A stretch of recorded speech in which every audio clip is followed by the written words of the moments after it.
성가대 불 좀 꺼주세요.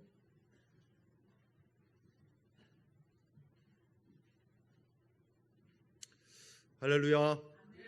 하나님의 은혜와 평강이 여러분과 함께하기를 원합니다. 자, 오늘 말씀 제목 같이 읽어볼까요? 시작. 목적으로 사는 그리스도인. 우리 2019년 비전 축제를 지내고 있고 목적으로 사는 우리 그리스도인으로서 우리가 살아가고자 하는 다짐을 했습니다. 이제 우리의 삶들 가운데서 한번 정리되어 있는 것들이 과연 어느 정도인지를 한번 점검을 해봤으면 좋겠어요.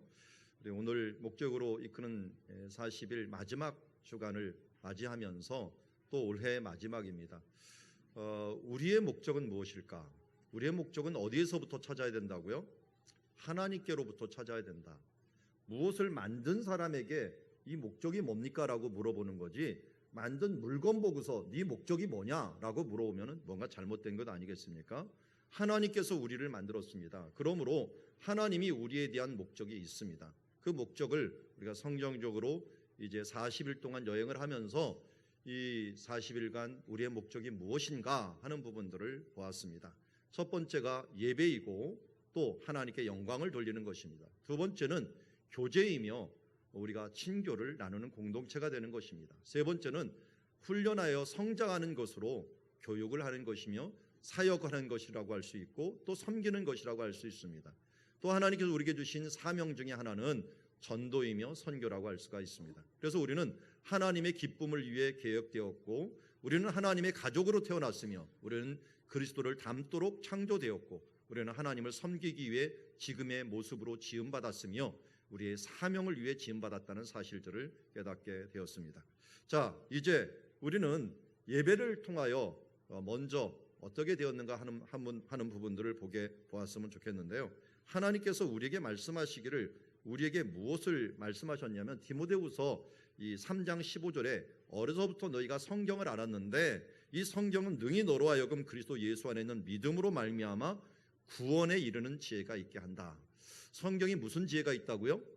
구원에 이르는 지혜. 그렇습니다. 우리가 왜 성경을 보냐? 왜 하나님의 뜻을 깨달아야 되는데 하나님께서 그럼 나에 대한 계획이 뭐냐라고 하는 것을 찾으려면은 그것은 돌아가서 성경을 보면 됩니다. 그 성경에 먼저 우리에게 나타나는 하나님의 뜻이 뭔가 봤더니 구원에 이르는 지혜를 우리에게 주시려고 한다고 합니다. 또한 두 번째 뭐였냐면 모든 성경은 하나님의 감동으로 된 것으로 교훈과 책망과 바르게 함과 의로 교육하기에 유익한데 이렇게 함으로 뭐랍니까? 하나님의 사람으로 온전하게 하며 모든 선한 일을 행할 능력을 갖추게 하려 함이라. 결국은 하나님의 사람이 온전하게 해서 선을 행할 능력을 갖추게 하는 것이 성경이 우리에게 주신 목적입니다. 여기에 바로 선을 행할 온전함을 우리가 어떻게 그러면 이루어 나갈 것인가, 무엇이 선이고 어떻게 하는 것이 온전케 되는 것인가 하는 부분들을 그동안 우리 새벽 기도를 통해서 주일 예배를 통해서 금요 기도를 통해서 지속적으로 우리가 알아왔습니다. 그 부분들을 오늘 정돈하면서 이 40일간의 좋은 열매를 잘 따는 시간이 되기를 원합니다. 열심히 뿌려놓고서 열매를 못 거두면 이거는 아무것도 아니게 됩니다. 얼마 전에 어느 분이 아프셔가고 갔더니 이 아프셨는데 아주 큰 병이 걸렸는데도 불구하고 걱정하는 게 있었어요. 뭘 걱정하느냐? 추수 때가 됐는데 내가 아프다니. 그러면 추수 때가 됐는데 그거 시컷 농사를 해놓고 그 일주일 정도를 추수를 못하면 다 농사를 망치는 격이 돼버리는 겁니다. 오늘 여러분 얼마 남지 않은 이 기간 우리 연말에 참 결론을 잘 내려야 되고요. 좋은 열매를 거둬야 되고요. 어떤 것들을 우리가 해야 되는가 또 어떤 것을 계획해야 되는가 하는 부분들을 방향을 잘 잡고 나가는 것이 좋은 추수의 시기입니다. 이 좋은 추수의 시기에 여러분들의 말씀으로 큰 은혜를 받고 또 하나님께서 원하시고 기뻐하시는 뜻들을 잘 헤아리는 시간이 되기를 원합니다. 자, 이제 이 오늘 말씀 넘겨주세요. 이 예배에 대한 부분들을 우리가 보게 되었는데요. 예배에 대한 부분들을 하나님께서 우리에게 너희는 무엇을 위해서 지음받았냐를 분명히 얘기를 해 주십니다. 나는 하나님의 기쁨을 위해서 계획되었고 창조되었다는 사실들을 잊지 말아야 됩니다. 이사야서 43장 21절 말씀 같이 읽어보겠습니다. 시작. 이 백성은 내가 나를 위하여 지었나니 나를 찬송하게 하려 함이니라. 아멘.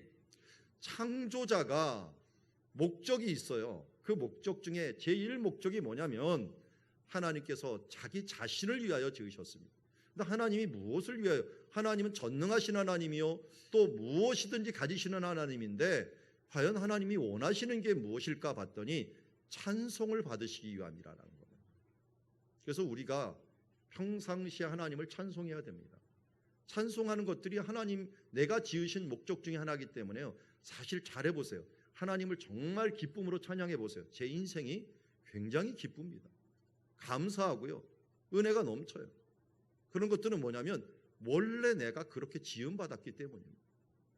지금 컴퓨터나 여러분의 핸드폰이나 이 리모컨이나 이런 모든 것들이 자기 역할을 할 때 그것이 자기 위치에 있는 것이 할 때 제 역할을 할 때 가장 아름다운 모습이고 가장 정상적인 모습입니다. 그것처럼 우리도 하나님께서 창조하셨을 때 찬양하는 자로 찬송하는 자로 하나님께 영광 돌리는 자로 서 있을 때 가장 행복한 삶을 살 수가 있습니다. 그 찬송을 어떻게 해야 됩니까? 마태복음 22장 37절에 예수께서 이르시되 너희에게 가장 큰 계명 대계명을 너희에게 준다. 자, 뭐라고 말씀합니까? 내 마음을 시작. 내 마음을 다하고 목숨을 다하고 뜻을 다하여 주 너희 하나님을 사랑하라 하셨으니 제일 큰 계명 하나님을 향하여 우리가 드려야 될 것 중에 하나가 뭐냐면 이렇게 마음을 다하고 뜻을 다하고 힘을 다하여서 우리 하나님을 사랑하는 것 이것이야말로 우리가 이 땅에 있어야 될 이유요 또 이 땅에 창조된 이유라는 것입니다. 하나님은 사랑이십니다.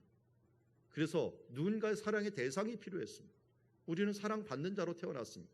뿐만 아니라 우리는 하나님의 형상으로 창조되었기 때문에 하나님을 사랑하는 존재로 태어났습니다. 그래서 하나님을 찬양하며 하나님을 사랑하는 그 순간 우리는 가장 행복한 삶을 살아갈 수가 있는 것입니다. 그런 행복한 삶, 사랑으로 살아가는 삶을 우리는 예배라고 합니다. 하나님께 우리의 사랑을 드리는 것, 하나님께 우리의 정성을 드리는 것을 우리는 예배라고 얘기합니다. 그 예배가 여기에서 드려지는 것뿐만 아니라 우리 삶 속에서 드려져야 됩니다.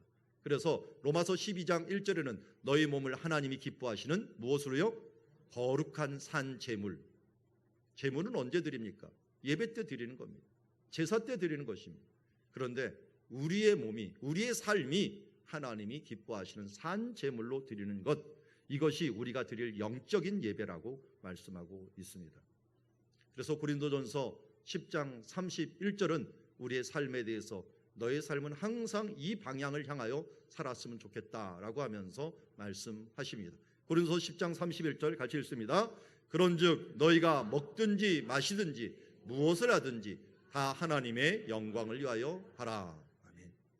지금 이 시대는 너무나도 이기적인 시대입니다. 그러다 보니까 누구에게 무엇을 준다는 것, 또 누구에게 무엇을 바친다는 것, 이 부분들에 대해서 익숙하지 않습니다. 점점 개인주의요, 이기적인 사회를 살아갈 때 하나님은 우리에게 다시 한번 이 부분들을 잊지 말라고 합니다.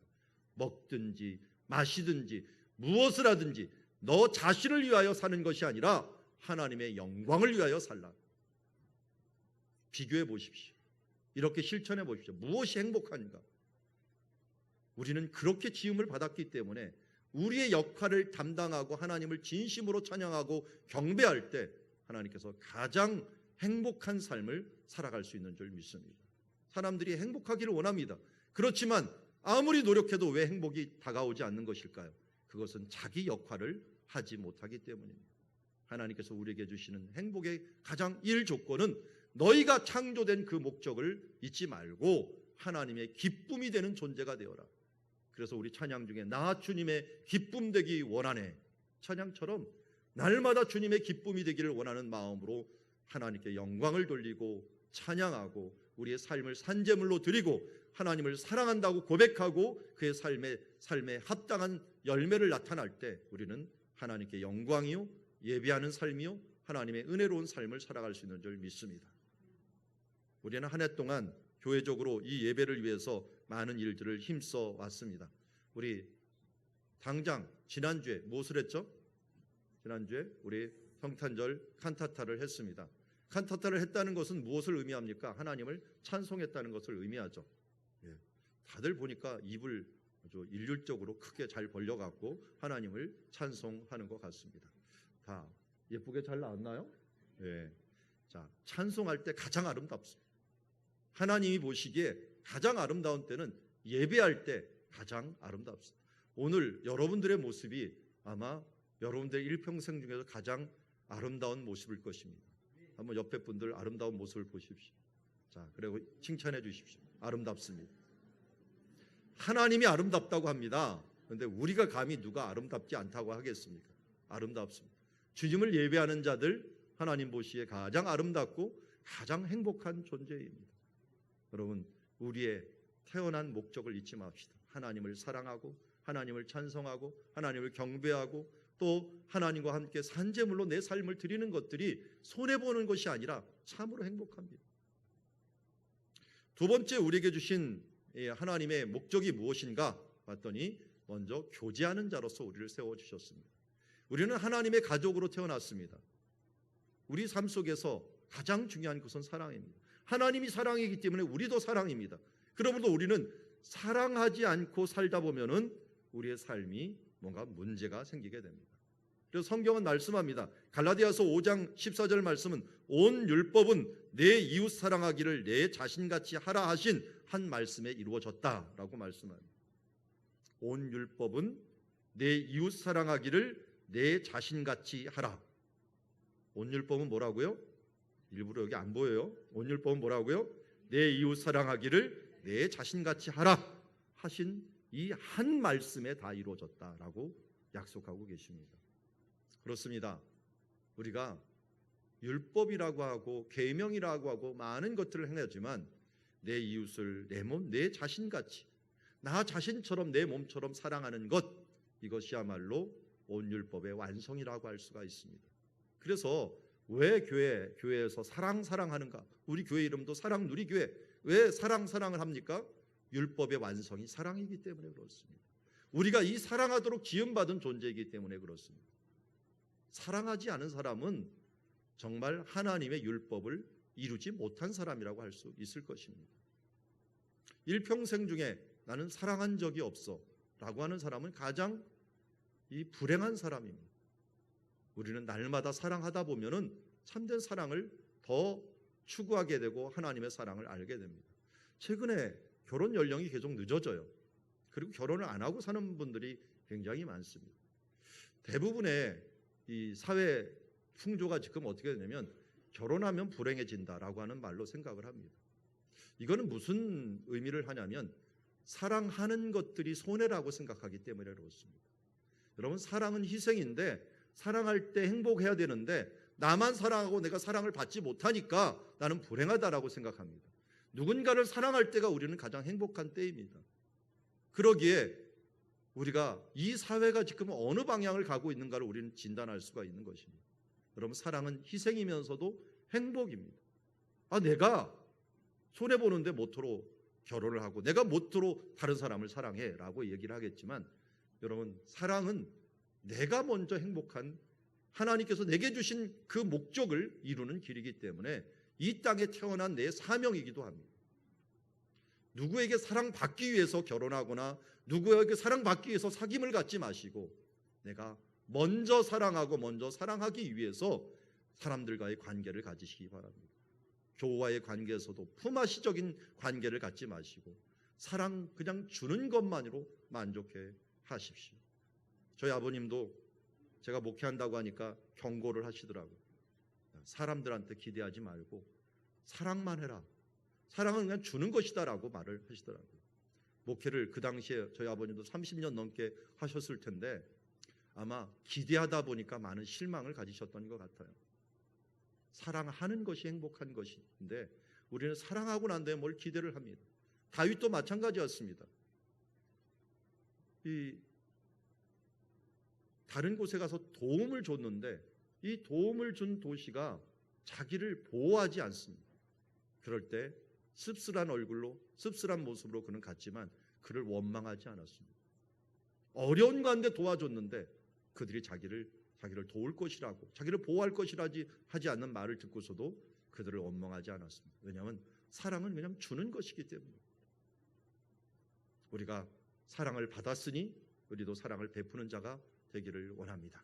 요한일서 3장 16절 말씀 같이 읽겠습니다. 시작. 그가 우리를 위하여 목숨을 버리셨으니 우리가 이로써 사랑을 알고 우리도 형제들을 위하여 목숨을 버리는 것이 마땅하니라. 아멘.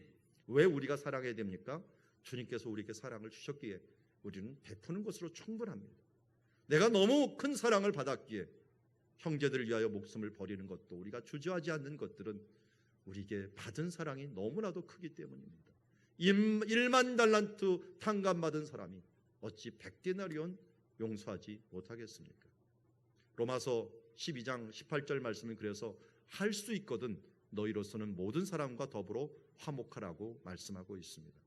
근데 여러분, 교제 가운데 사람들을 사랑하는 가운데 최고의 사랑이 뭔지 아십니까? 그것은 사람들을 하나님의 백성으로 만드는 것입니다. 앞에 보면은 화면에 우리가 뭐 하는 지금 장면입니까? 이번 올해 있었던 장면인데 뭐 하죠?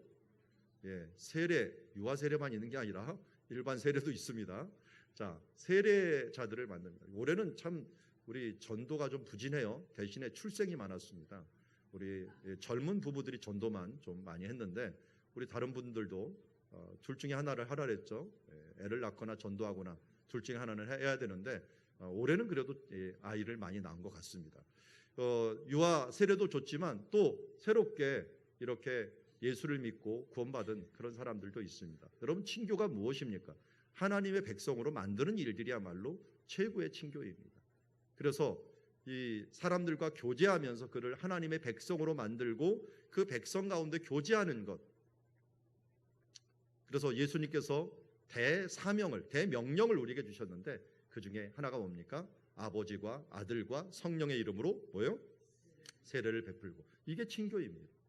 이게 친교의 대전제이고 이 안에서 우리가 아름다운 사랑의 공동체를 이루어 나가는 것입니다. 세 번째, 우리는 훈련에 대한 부분들을 함께 보았으면 좋겠습니다.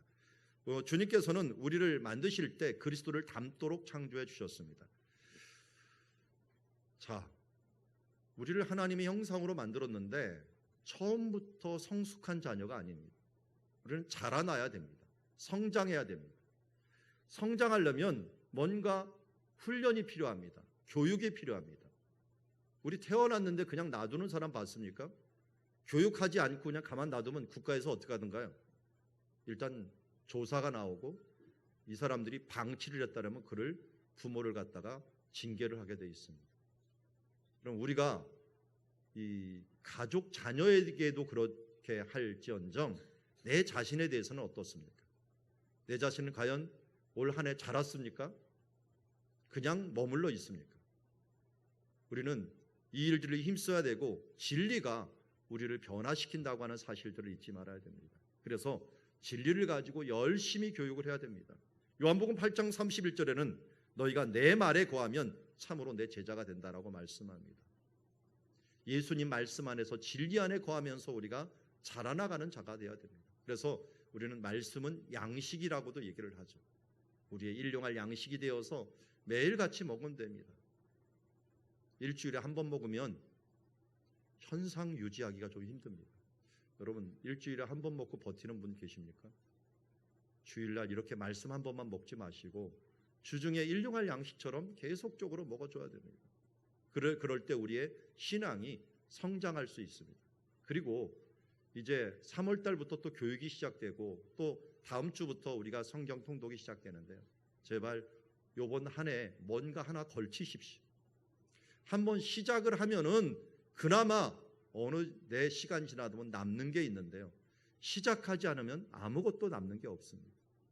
난 올해는 좀 쉴 거야 라고 하는 사람은 한마디로 무슨 말하면 뒤로 처지겠다는 것을 의미하게 됩니다. 우리가 숙여도 앞으로 숙여갖고 뭔가 하려고 해도 이 현상 유지하기가 힘든데 우리가 뒤로 처지겠다라고 하는 사람들은 정말 삶들 가운데서 점점 신앙에서 멀어지게 됩니다.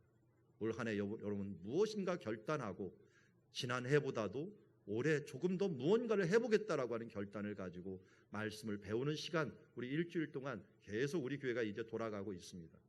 여러 교육 과정들이 있게 되고 또 주일날도 우리가 나누는 시간들도 많이 있습니다. 여러분, 이 대회를 통해서는 성장하는 게 아닙니다. 대별특권 좀 현상 유지할까 말까이고 이 말씀을 함께 나누는 공동체가 돼야 돼요. 그럴 때 교육이 되고 훈련이 되는 것입니다. 마태복음 28장 19절에서는 말씀합니다. 우리 같이 한번 19절 20절 같이 한번 읽겠습니다. 시작. 그러므로 너희는 가서 모든 민족을 제자로 삼아 아버지와 아들과 성령의 이름으로 세례를 베풀고 내가 너에게 분부한 모든 것을 가르쳐 지키게 하라. 아멘. 여기에서 사실은 훈련에 대한 부분이 가장 많이 나옵니다. 첫 번째 주동사라고 할 수 있는, 다른 건 다 분사로 되어 있는데 여기에서 뭐뭐 해라라고 하는 명령어가 하나가 있는데 원래는 이게 제자 삼으라는 것입니다. 그리고 제자 삼으라 하는 말뿐만 아니라 너에게 분부한 모든 것을 가르쳐 지키게 하라라고 하는 말씀도 나옵니다. 이 모든 것이 교육과 훈련에 관계되어 있습니다. 그럼 우리 자녀들에 대해서는 얼마나 많은 교육에 투자하고 있습니까? 최근에 제가 부러운 한 집사님이 있어요. 저 광주에 있는 백 집사님이라는 분인데요. 이분이 가끔가다 포스터를 저한테 보내와요. 목사님, 제가 포스터를 한번 만들었습니다. 봐주세요. 그랬더니 포스터를 딱 봤는데 무슨 포스터인가 봤더니 성경과외 모집 이렇게 했더라고요. 주일학교 전도사님이 없어가고 이분이 그냥 부장선생님을 하면서 우리 교회보다 주일학교도 많은 것 같긴 해요. 그런데 거기다가 뭐냐면 이 방학 성경과외 모집 하고서 회비도 받아요. 받으면서 모집을 해갖고 본인이 이런 것을 가르치게 됐습니다 하면서 얘기를 하더라고요. 그런데 제법 많이 모이더라고요. 10명 모여갖고 그래도 성경 과외를 받더라고요. 제가 저기에서 배운 그런 자료들 이런 부분들을 제가 무슨 좋은 자료 있으면 좀 보내주세요 해갖고 바로 받아갖고 아이들한테 가르쳐주고 또 과외도 방학마다 하더라고요. 방학마다. 이런 걸 보면서 이게 원산지에는 없는데 이상하게 다른 데서 이게 부음이 일어나나 하는 생각을 가지게 되었습니다. 여러분, 다른 교육은 여러분들 힘쓰는데 신앙교육 어떻게 하십니까? 성경교육 어떻게 하십니까? 성경은 영원한 것입니다. 영원한 말씀을 어렸을 때부터 가르치지 않고 또 내 자신이 그것을 모르고 넘어간다면 이것은 영원히 후회할 일들이 되게 됩니다. 나이 들어서 또 아이들이 사춘기를 지나면서 헤매고 있을 때 정말 이 방향타와 같은 나침판과 같은 이 말씀들을 여러분들이 심어주는 일이야말로 정말 중요한 일입니다. 미리 늦었다 싶을 때 이 말씀을 공부하고 또 나부터 우리 가족이 함께 나누고 이 일들을 위해서 여러분의 가정 예배를 드리고 하면서 교육하고 훈련하면서 아름다운 공동체를 이어가기를 원합니다. 제가 이스라엘에서 공부했기 때문에 유대인의 교육법을 조금 알고 있습니다. 유대인의 교육법 중에 제가 가장 부러운 것 중에 하나는 이 아버지가 아침 저녁으로 기도해주며 교육을 한다는 것이고 또 그들 가운데 모든 명절들 가운데 또 시간마다 항상 가족들 간의 모임이 중요시 여겨진다는 것입니다. 그래서 주말에는 항상 안식일 때 식사를 같이 할 때 모든 가족이 모여갖고 함께 식사를 하면서 말씀 교육을 하고 그런 그 말씀 교육이 계속 이어지니까 2000년이 지나도 어느 지역에 어느 곳에 그들이 흩어져 있든 정체성을 잃어버리지 않는다는 것입니다. 근데 우리 기독교인들 정말 많은 부분들 세대와 단절되어 있는 모습들을 보게 됩니다. 그럼 이 부분들을 어떻게든지 극복하기 위해서 힘을 쓰시기 바랍니다. 올 한 해는 함께 가족들이 모여서 기도하고 그리고 말씀을 나누며 은혜를 나누는 공동체가 되야겠다. 좀 지혜롭게 어떻게 해야 되나 묵박지르지 마시고 아름다운 분위기 또 기도하면서 준비하면서 지혜롭게 이 모든 분위기를 가져가기를 원합니다. 하나님께서 우리에게 훈련을 해나가고 우리가 이렇게 교육을 해나갈 때 보면은 여러 어려움이 있습니다. 그러나 이 말씀 잊지 마십시오. 고린도서 10장 13절에 이렇게 말씀합니다. 사람이 감당할 시험 밖에는 너에게 당한 것이 없나니 오직 하나님은 미쁘사 너희가 감당하지 못할 시험 당함을 허락지 아니하시고 시험 당할 쯤에 또한 피할 길을 내사 너희로 능히 감당하게 하신다고 말씀하십니다. 우리에게 감당하지 못할 일은 없습니다. 우리에게 주신 환경 그곳에서 최선을 다하다 보면 하나님의 훈련을 잘 이기고 나서 정금같이 나올 수 있는 줄 믿습니다. 우리 한 해 동안 열심히 훈련했습니다. 앞에 사진을 보면은 뭐 하고 있는 장면 같습니까? 우리 여름 수련회 때 장면입니다. 벌써 많이 지났죠? 반팔로 있었던 모습 보세요. 뭐 하는 모습입니까? 장소 알아맞히기 해갖고 했는데 일부러 이 부분들을 준비해 갖고 했습니다. 이런 것을 통해서 어려서부터 하나님의 말씀과 익숙하게 만들고, 하나님의 말씀이 신화가 아니라 일정한 장소, 확실한 땅, 어느 시대에 일어난 하나님의 말씀이고, 하나님의 말씀이 지금 이 시간, 그럼 이 장소에서 똑같이 일어나는 사건이다라고 하는 부분들을 우리가 알려주는 교육과 함께, 그러다 보면 어떻게 됩니까? 우리 기준이 됩니다. 그러면 그리스도인과 그리스도인이 아닌 사람들의 차이가 뭔지 아십니까? 기준이 있냐 없냐입니다. 세상 사람들은 기준이 자기 자신이 되다 보니까 자기 마음대로 오락가락합니다. 기분에 따라서 이 기준이 오락가락합니다. 그때그때 다릅니다. 시대에 따라 틀립니다. 그러나 우리는 어떻습니까? 진리의 말씀을 가지고 있는 사람들입니다. 그러기에 언제든지 이 진리를 가지고 살아갈 수가 있는 것입니다. 자, 다음 우리 사역에 대한 부분들을 함께 보겠습니다. 나는 사명을 위해 지음을 받았다는 사실들을 잊지 맙시다. 다른 사람들을 섬기기 위해서 하나님 섬기면서 우리는 하나님을 섬기게 됩니다. 마태복음 10장 42절에 이렇게 얘기합니다. 또 누구든지 제자의 이름으로 이 작은 자 중 하나에게 냉수 한 그릇이라도 주는 자는 내가 진실로 너에게 이르노니 그 사람이 결단코 상을 잃지 아니할 것이다. 하나님을 우리는 섬겨야 되는데, 하나님은 우리에게, 예수님은 우리에게 뭐라고 말씀하냐면 다른 사람을 섬기는 것이 곧 나를 섬기는 것이다. 특별히 소자, 힘들고 약한 자들, 과부와 고아와 가난한 사람들, 이런 사람들을 섬기는 것이 나를 섬기는 것이다라고 말씀하였고, 그 사람들이 결코 상을 잃지 않는다라고 말씀합니다. 에베소 2장 10절 말씀은 우리는 그가 만드신 바라, 같이 읽습니다. 그리스도 예수 안에서 선한 일을 위하여 지음을 받은 자니 이 일은 하나님이 전에 예비하사 우리로 그 가운데서 행하게 하려 하심이라. 아멘. 하나님께서 우리를 무엇을 위해서 만드셨다고요? 선한 일을 위하여 지으심을 받은 자입니다. 우리는 그냥 창조된 자가 아니라 하나님의 선한 일을 위하여 창조된 자이고, 하나님의 전에 예비하사 우리로 그 가운데서 행하게 하려 하심이라고 말씀합니다. 그래서 우리 각자들에게는 예수님을 믿는 동시에 은사를 베풀어 주십니다. 어떤 은사입니까? 하나님이 여러 가지 은혜를 맡은 선한 청지기로서 일할 수 있는 은사를 주십니다.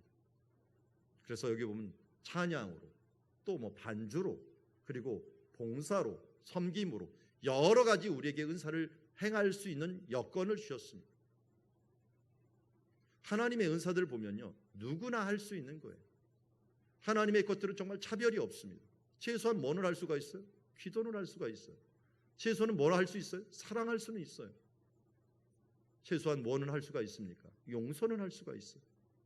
이런 하나님의 은사들, 은혜들이 우리 가운데 많이 있는데, 이 부분들을 가지고 다른 사람들을 섬겨 나가는 것이야말로 정말 하나님을 섬기는 자세요, 사역이라고 할 수가 있습니다. 우리는 이러한 사명을 위하여 지음받았다는 걸 잊지 맙시다. 한 해 동안 우리 지난 한 해 행했던 일들 무엇인지 한번 돌아봅시다. 보면은 뭐 하고 있는 장면이죠, 이거? 청소를 하고 있습니다. 언제입니까? 예.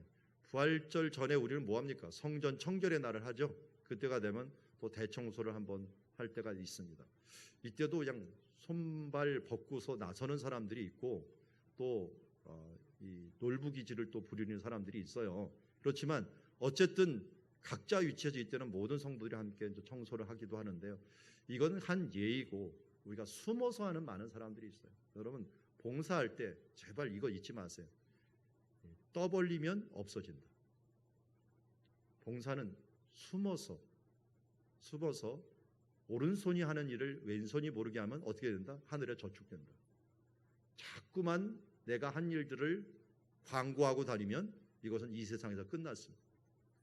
다른 사람한테 칭찬받으면 끝납니다.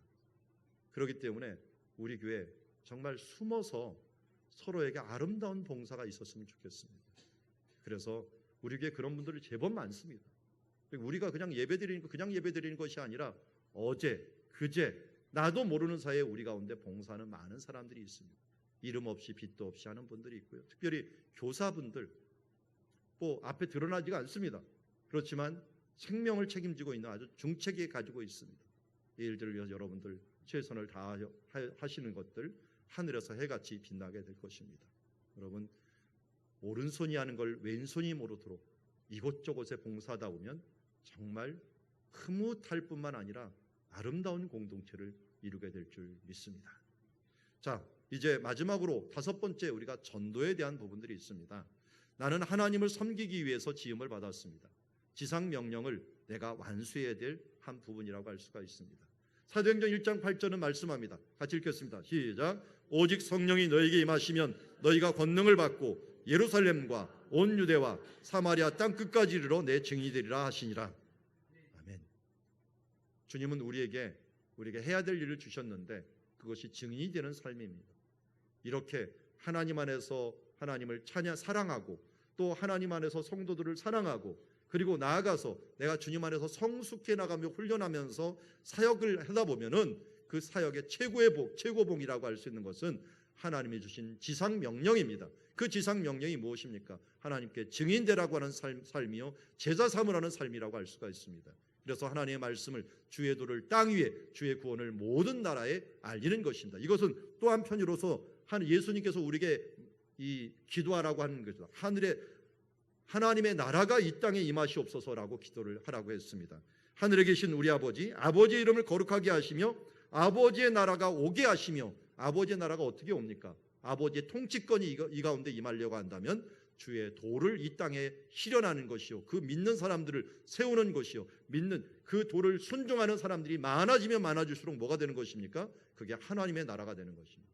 하나님의 나라는 다른 것이 있는 게 아니라 하나님의 백성이 있는 것이 하나님의 나라 아니겠습니까? 바로 그 하나님의 백성을 많이 만들 수 있도록 우리가 증인되는 삶을 살아야 될 줄 믿습니다. 그래서 에베소 5장 15절에서는 이렇게 말합니다. 그런즉 너희가 어떻게 행할지를 자세히 주의하여 지혜 없는 자같이 말고 오직 지혜 있는 자같이 하라고 말씀합니다. 우리는 여러 가지 사역을 가지고 있습니다. 이제 주의하여서 지혜 있는 자같이 이 일들을 행해야 될 줄 믿습니다. 우리 지난주에 행하였던 일들 중에 우리 이 일들이 있습니다. 자, 뭐 하는 장면입니까?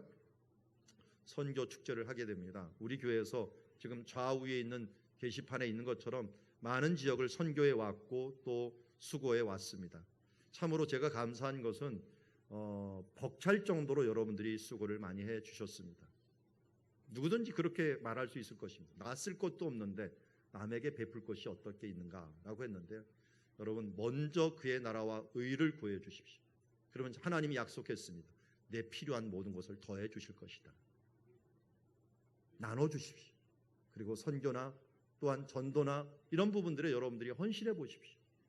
하나님께서 그 일들에 대해서 진심으로 행하는 모든 사람들에게 하나님께서 축복해 주실 줄 믿습니다. 자, 우리는 이제 이 부분들을 정리하면서 함께 좀 나눴으면 좋겠습니다. 사명 선언문, 여러분 주보에도 있게 되는데요. 한번 저 뒤에 있는 분들 글씨가 안 보이면 주보 가운데를 펴시면 오른쪽 면에 사명 선언문이 있습니다. 같이 우리 크게 읽어보면서 우리 이러한 삶을 살겠습니다 라고 하는 사명을 선언하는 우리가 되었으면 좋겠습니다. 다 같이 함께 읽겠습니다. 시작. 사명 선언문부터 시작. 사명 선언문. 나의 삶은 영혼을 준비하는 데 사용하겠습니다. 나는 이 땅에서 나의 시간을 하나님의 목적을 성취하는 데 사용하겠습니다. 첫 번째 목적, 예배. 나는 하나님의 기쁨을 위해 창조되었습니다. 따라서 나는 남은 날들을 하나님을 더욱 사랑하고 알아가는 일에 사용하겠습니다. 두 번째 목적, 교제. 나는 하나님의 가족으로 태어났습니다. 따라서 나는 나의 삶을 다른 사람을 사랑하는 일에 사용하겠습니다. 세 번째 목적, 훈련. 나는 하나님의 형상대로 지음받았습니다. 따라서 나의 남은 날들을 나의 성품을 성숙시키는 데 사용하겠습니다. 네 번째 목적, 사역. 나는 하나님을 섬기기 위해 태어났습니다. 따라서 나는 남은 날들을 다른 사람을 하나님을 섬기는 데 사용하겠습니다. 다섯 번째 목적, 전도. 나는 사명을 위해 지음받았습니다. 따라서 나는 남은 날들을 복음 증거하는 데 사용하겠습니다. 2019년 12월 29일 이름 이문범. 이 사명 선언문을 나의 것으로 받으시겠습니까? 우리가 지난주에 생명 사랑 잔치를 하면서 다짐을 했습니다. 내가 예수 그리스도를 나의 주로 섬기겠다라고 하면서 새로운 사람들, 오신 분들 모두 다짐을 했습니다. 예수님을 주로 섬긴다라고 하는 것은 그가 원하시고 뜻하시는 것들을 그 뜻을 내 것으로 받겠다라고 하는 결단이었습니다. 이제 앞으로 이 일들을 위해서 여러분들 더 열심을 내어주시고 하나님이 우리를 사용하기를 원하신다는 사실들을 우리가 잊지 마시기 바랍니다. 어떤 지금 문제가 좀 돼갖고 중간중간에 제가 읽을게요. 하나님 우리를 사용하기를 원하십니다. 사도행전 13장 36절에 다윗은 당시에 하나님의 뜻을 따라 섬기다 잠들어 그 조상들과 함께 묻혀 썩임을 당하였으되 라고 말씀합니다.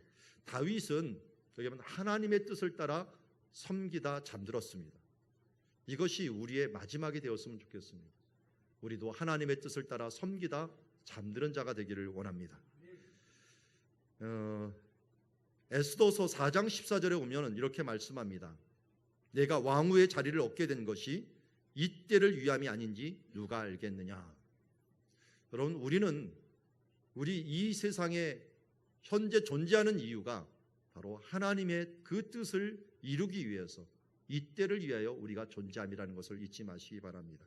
그리고 역대하 16장 9절 말씀은 여호와의 눈은 온 땅을 두루 감찰하사 전심으로 자기에게 행하는 자들에게 위하여 능력을 베푸신다 말씀합니다. 온 땅을 두루 살피면서 전심으로 자기를 향하는 자들을 위하여 능력을 베푸신다는 것을 우리가 잊지 맙시다. 로마서 8장 18절 말씀은 이야기합니다. 생각하건대 현재 고난은 장차 우리에게 나타날 영광과 비교할 수 없다라고 말씀합니다. 여러분 현재 있는 훈련들 앞으로에 비하면 아무것도 아닙니다. 이 부분들을 잘 감당하기를 원합니다. 제가 제 묘비명을 한번 만들어 봤습니다. 여기에 글이 써 있는데 뭐라고 써 있나요?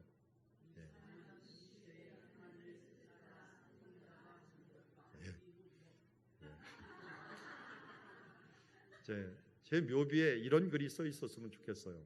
앞에는 누구누구 서 있다가 뒷부분을 보니까 이 사람은 이 시대에 하나님의 뜻을 따라 섬기다 잠들었다.